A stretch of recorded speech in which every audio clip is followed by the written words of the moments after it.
What's up, guys? Golden Knight here. If you've ever felt like you're putting in effort, studying, doing everything the right way, and yet your art isn't improving, it's not a lack of talent. It's the rules you've learned, believed in, and started following without even realizing, treating them like natural laws of art, when in reality they're draining your originality, courage, and even your joy in creating. Today I'll show you 7 very popular art rules that seem helpful but are actually holding you back. Never trace or use digital tools. Yes, the artistic community's favorite gatekeeping tactic.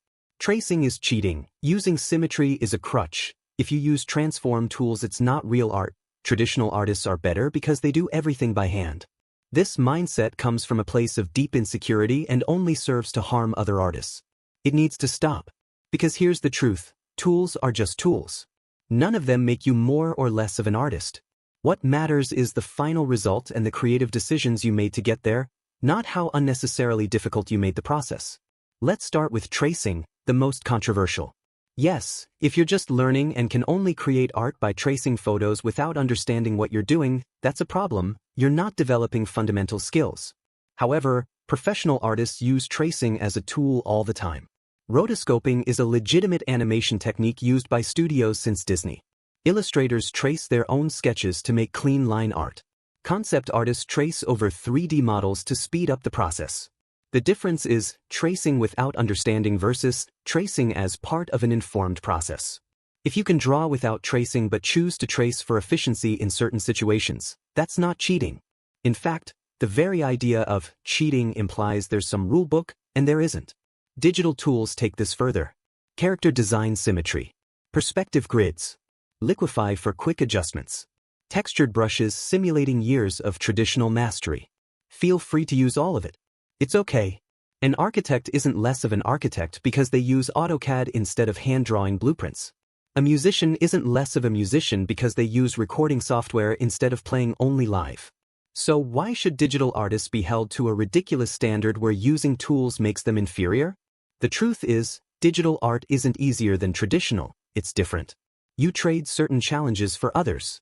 Yes, you can undo mistakes more easily, but you also face issues traditional artists never deal with: crippling brush choice, overworking due to endless tweaking, lack of tactile feedback, layer management struggles. And tools don't replace knowledge. Tools amplify existing skill, not create it from nothing. Here's the right mindset. Use any tool that helps you execute your creative vision more efficiently and effectively. If you work professionally with deadlines, using tools to speed up your workflow isn't cheating, it's smart and competitive. If you're still learning, make sure you understand the principles behind what you're doing, not just the buttons you're pressing. And honestly, if someone accuses you of cheating for using available tools, ask yourself, is this person making better art than you? Working professionally? Or just projecting their own insecurities? Because real artists, working professionals, care about results. Concept art studios, comic publishers, ad agencies, no one asks, did you trace this? Or, did you use symmetry? They ask, is it good? Did you meet the deadline? Does it solve the creative problem? Focus on those real questions, not imaginary rules made to make some people feel superior. Never use pure black. This is probably one of the most repeated rules in art schools and online tutorials. You've heard it 1,000 times, pure black doesn't exist in nature. Always add color to your shadows. Black kills luminosity. And look, there's truth to this. When you're learning color theory, understanding that shadows have temperature and reflected light is fundamental. But the problem begins when we turn this into an absolute dogma. The truth is that pure black is an incredibly powerful tool when used intentionally. Some artists use deep, pure blacks to create drama, visual weight, and anchor points that let the rest of the composition breathe.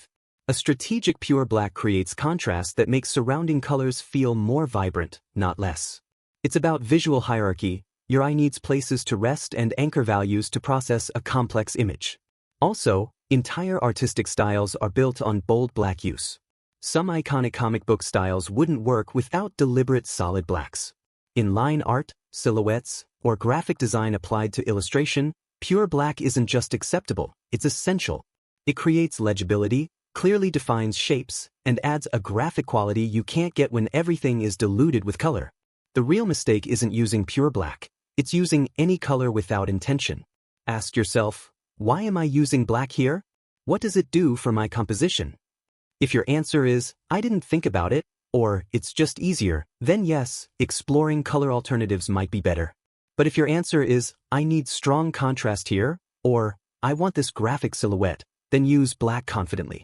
The rule should be about awareness, not prohibition. The real lesson is that every art rule came from valid observations, but got oversimplified in teaching. Yes, adding color to shadows often yields more interesting, realistic results. But often is not always. Learn the principle, understand the reasoning, and then consciously decide when to apply it and when to break it. Always draw from life. This rule carries a lot of historical arrogance from traditional art schools. Drawing from real-life observation trains your eye in ways no photo ever can. You're processing 3D information in real time, dealing with shifting natural light, understanding volume and form uniquely. It's an incredible and irreplaceable fundamental exercise. But, and this is a big but, turning it into a rigid rule completely ignores the reality of modern professional art. The truth is, most professional artists work extensively with photo references, 3D models, and yes, even AI-generated tools. Concept artists for film and games build massive photo libraries. Editorial illustrators work on deadlines that simply don't allow for 3-hour live model sessions. Comic artists draw impossible camera angles that don't exist in real life. And guess what? That doesn't make their work any less valid. What matters is the final result and your ability to transform references into something personal and expressive. Let's also talk practicality. Want to draw a sci-fi scene? A dragon? An alien landscape? Aerial city perspective? Good luck setting that up from life. Fantasy, sci-fi, concept art? Entire genres exist because of our ability to synthesize information from multiple sources to create things that never existed.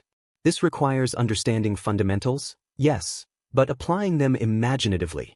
If you can't draw anything without copying a photo exactly, then yes, there's a problem, you haven't internalized the basics.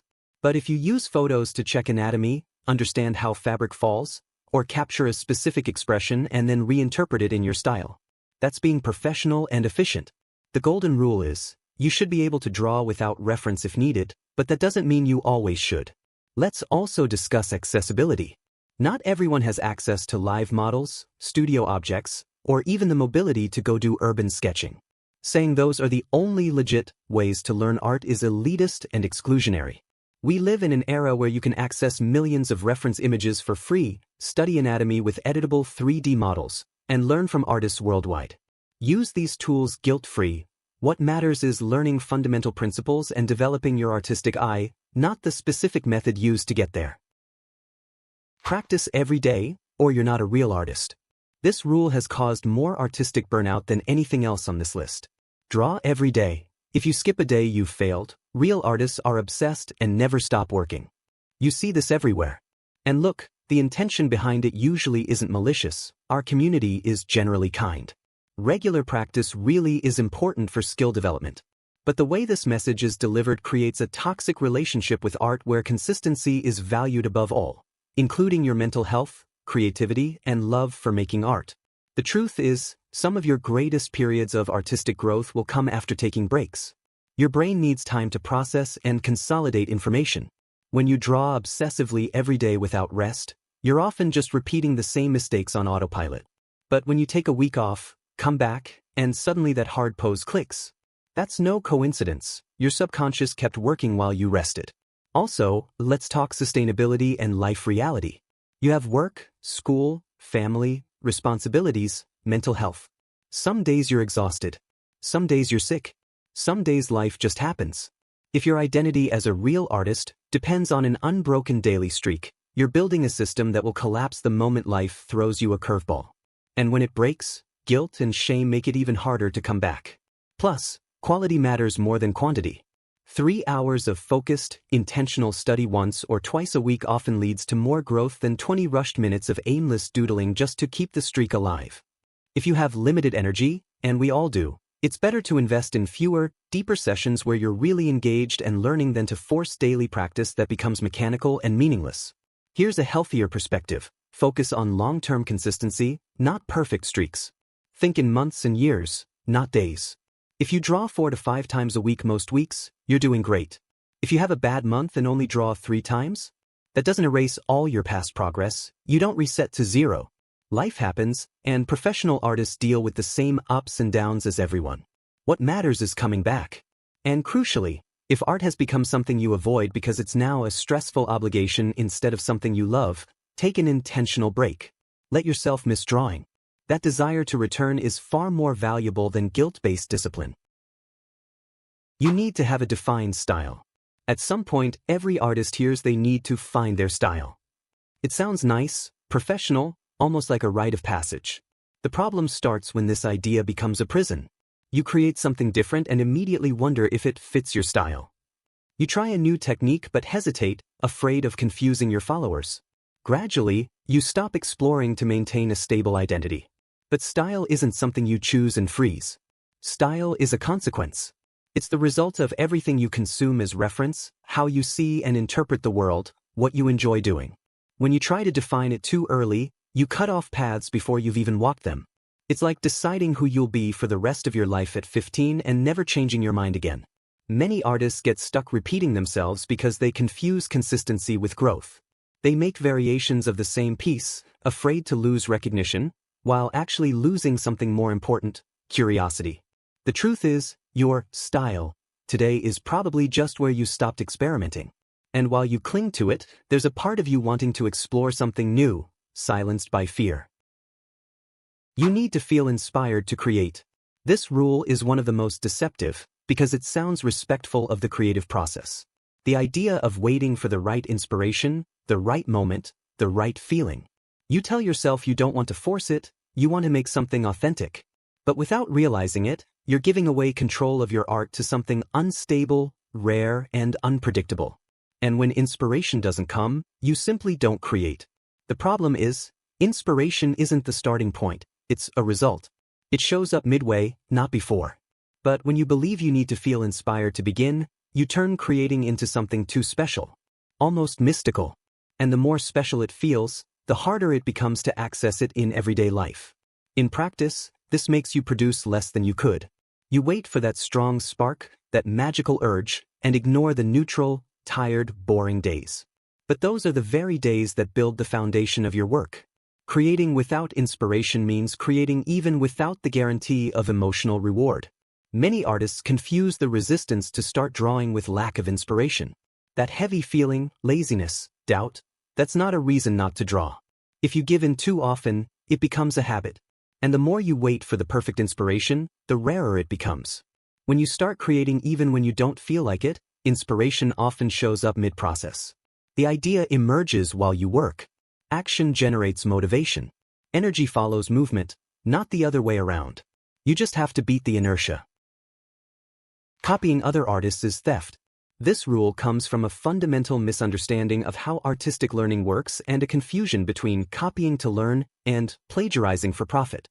You hear it constantly: never copy another artist's style. Find your own voice from the beginning. Studying other artists will make you lose originality.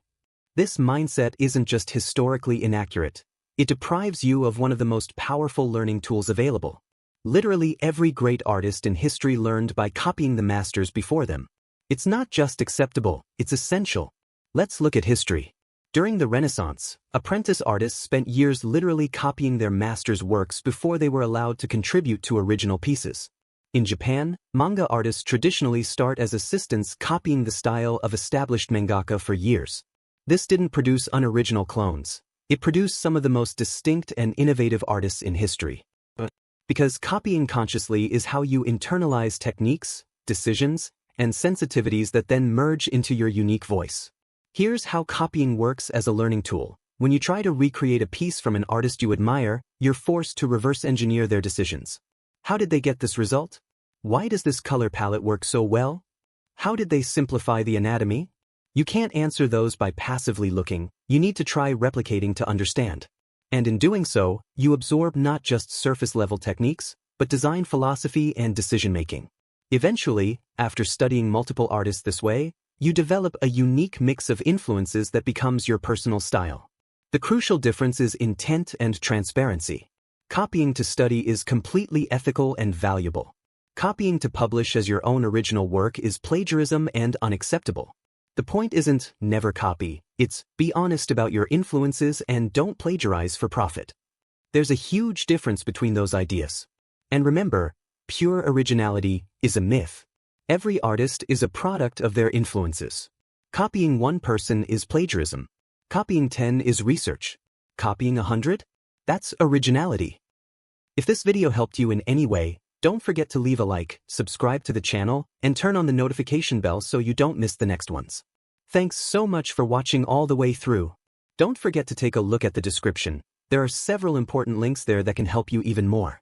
See you in the next video.